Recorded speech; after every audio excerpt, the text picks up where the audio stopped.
안녕하세요. 저는 대전에 거주하는 30대 남성입니다. 이 이야기를 하기 전까지 저는 스스로를 꽤 밝고 사람을 잘 믿는 성격이라고 생각하며 살아왔습니다. 하지만 지금의 저는 누군가 다가오기만 해도 본능적으로 경계부터 하게 되는 사람이 되어버렸습니다. 이 모든 일은 불과 2년 전 2023년 초에 일어났습니다. 그해 저는 다니던 직장을 그만두고 그동안 모아둔 돈과 은행 대출까지 끌어모아 작은 고깃집을 열었습니다.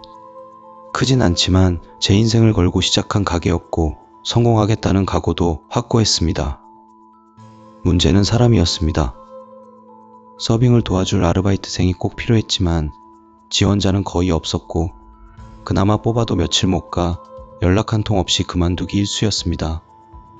결국 오픈 초반에는 어머니가 직접 가게를 도와주셨고 저는 그 모습이 마음에 걸려 하루빨리 사람을 구하고 싶었습니다. 그러던 어느 날 어머니의 친구분들이 가게에 식사를 하러 오셨고 어머니는 기분이 좋으셨는지 제 이야기를 계속 꺼내셨습니다. 군대 다녀와서 성실하게 직장 생활했고 가게도 제 힘으로 열었다는 말, 집에 손 벌리지 않았다는 말까지요. 옆에서 듣는 저는 민망했지만 그 말들이 누군가의 마음에 독이 될 거라곤 상상도 하지 못했습니다.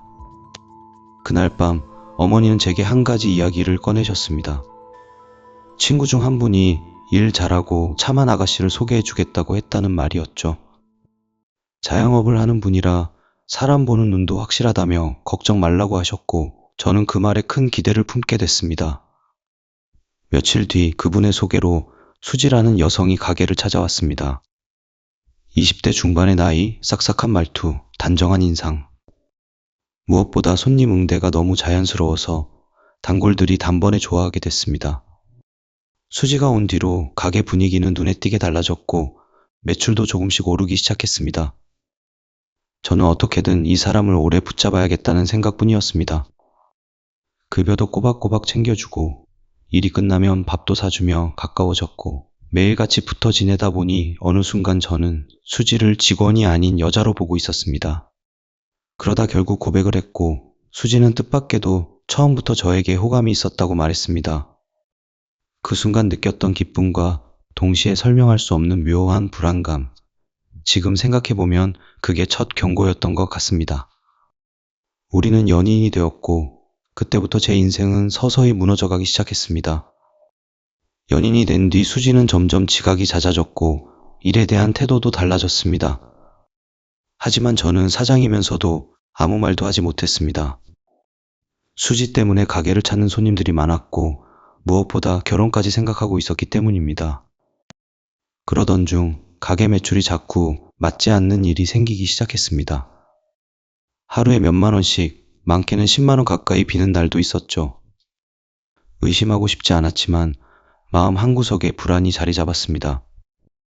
결국 조심스럽게 이야기를 꺼냈지만 수지는 오히려 기분이 상한 듯 냉담하게 반응했고 그날 이후 우리 사이는 어색해졌습니다.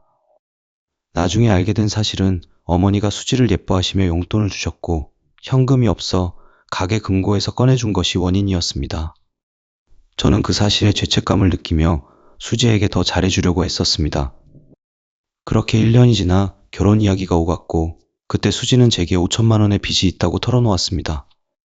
부모님 병원비 때문이라는 말에 저는 결국 그 빚을 대신 갚아주기로 했고 어머니 역시 수지를 믿으며 잘했다고 말했습니다. 하지만 그게 끝이었습니다. 돈을 건넨 뒤 얼마 지나지 않아 수지는 갑자기 사라졌습니다. 전화는 꺼져 있었고 집에도 부모님 집에도 사람이 없었습니다. 경찰에 신고를 해도 상대방이 연락을 거부한다는 말뿐이었고 그제야 어머니는 수지를 소개해준 그 친구분을 찾아갔다가 충격적인 사실을 듣게 됩니다.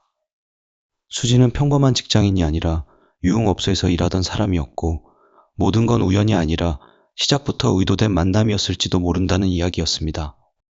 결국 저는 혼인빙자 사기로 고소를 진행했고 수지는 실형을 선고받았습니다. 하지만 돈은 돌아오지 않았습니다.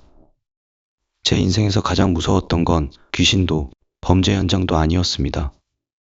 사람의 얼굴로 다가와 인생을 통째로 훔쳐가는 존재가 있다는 사실이었습니다. 지금도 저는 사람을 쉽게 믿지 못합니다. 이 이야기를 듣는 분들만큼은 사랑이라는 말 앞에서 한 번쯤 멈춰서서 의심하시길 바랍니다. 오늘 제 이야기는 여기까지입니다.